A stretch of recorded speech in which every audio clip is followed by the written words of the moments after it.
जय हिंद दोस्तों, मैं अजीत पाठक, आप लोगों का स्वागत है आपके एग्जाम स्टडी चैनल पर।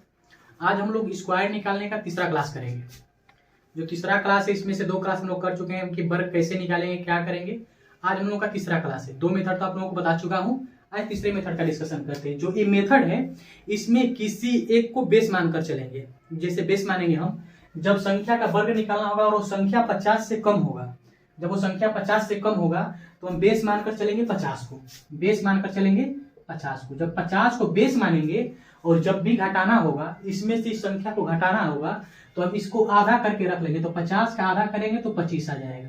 लास्ट में हमें इसका काम आएगा, इसलिए अभी इसको हम बता दिए। और जब भी इस संख्या का कंपेयर करना होगा तो हमेशा हम इस संख्या का कंपेयर 50 से करेंगे कि संख्या 50 से कितना कम या कितना अधिक है।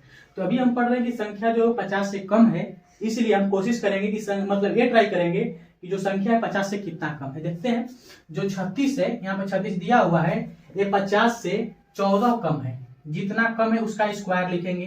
तो 14 का स्क्वायर होता है 196, यानी कि 196 होता है। जब 196 होता है तो इसका 2 डिजिट लिखेंगे, यानी कि इकाई अंक और दहाई अंक को लिखेंगे। यानी यहाँ पर 96 को लिख लेंगे, 96 को लिख लेंगे। और जो 1 होगा वो हासिल का काम करेगा। जो 1 होगा वो हासिल का काम करेगा। और इस 36 में से, यानी कि जिसका वर्ग निकालना, उसमें से इस 25 को घटाएंगे। यानी कि जिसका वर्ग निकालना उसमें से इस 25 को घटाएंगे। तो घटाते हैं, तो 36 में से जब हम 25 को घटाएंगे तो मेरे पास 11 बचेगा। 11 बचेगा और 11 में जो यहाँ पर हासिल है इसको जोड़ लेंगे। जब हम इसको जोड़ेंगे, यानी कि 11 में 1 जोड़ेंगे तो 12 आएगा, और इस 12 को यहाँ पर लिख लेंगे और यही आप लोगों का आंसर हो जाएगा। यानी कि 36 का जो स्क्वायर होता है 1296 होता है। पहला हो गया मेरा आंसर। दूसरा का डिस्कशन में हम करते हैं। देखिए, इसको भी किसी एक बेस पर लेकर चलेंगे। तो इसका बेस मैंने मान कर रखा है 50, क्योंकि ये 50 से कम है तो इसका बेस लेकर चलेंगे 50। तो 50 का आधा होता है 25, ये 25 लिख कर रखे हुए हैं। और ये 50 से कितना कम है, तो 50 से 5 कम है। और 5 का स्क्वायर होता है 25, तो 25 यहाँ पर लिखेंगे।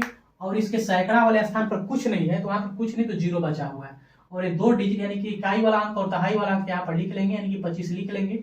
अब हम देखते हैं कि 50 इस 45 में से 25 को घटाएंगे। यानी कि जब 45 में से हम 25 को घटाएंगे तो यहाँ पर 20 बचेगा। 20 में इसके सैकड़े वाले स्थान, यानी कि सैकड़ा पर 0 है तो इसमें 0 को जोड़ेंगे, और 20 में 0 को जोड़ेंगे तो 20 ही आएगा।